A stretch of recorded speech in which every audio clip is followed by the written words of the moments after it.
ఇప్పుడే కిష్కింధపురి ట్రైలర్ అయితే చూశాను భయ్య. ట్రైలర్ చూశాక కష్టమే ఈ మూవీ అనిపిస్తుంది.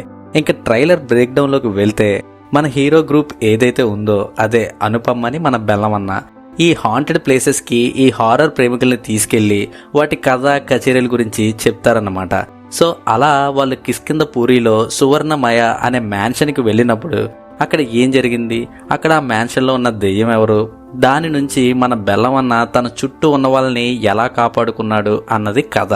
కాన్సెప్ట్ కొత్తగా ఉంది కదా, అందరికి కొంచెం కొత్తగా అనిపించచ్చు. కొత్తగా కాదు, చెత్తగా. ఈ ట్రైలర్ కంటే నాకు ముందు రిలీజ్ చేసిన గ్లిమ్సే నచ్చింది. కొద్దో గొప్ప పాజిటివ్స్ ఏంటంటే ఎడిటింగ్, మ్యూజిక్, ఇంకా కొద్దిపాటి విజువల్స్ అంతే. మన బెల్లమన్న మాత్రం యాక్టింగ్ విషయంలో ఏ మాత్రం ఇంప్రూవ్మెంట్ లేకుండా అలా నెట్టుకొచ్చేస్తున్నాడు అంతే. ఇంకా కామిక్ రిలీఫ్ కోసం హైపర్ అది అంట. మనోడి జబర్దస్త్ కుళ్ళు జోకులు ఈ మూవీలోనైనా వర్కౌట్ అవుతాయో లేదో చూద్దాం. మోస్ట్లీ అవ్వవు. ట్రైలర్ ఎండింగ్ షాట్ లో అనుపమ మాత్రం బక్క చెక్కిన దెయ్యంలాగా భలే ఉంది. అనుపమ గోస్ట్లీ పెర్ఫార్మెన్స్ కోసం అయితే ఐఎమ్ వెయిటింగ్. ఇది నా ట్రైలర్ రివ్యూ. సో మీకు ఎలా అనిపించిందో కామెంట్ సెక్షన్ లో తెలియజేయండి. మరో రివ్యూతో మళ్ళీ కలుద్దాం. అంతవరకు సెలవు.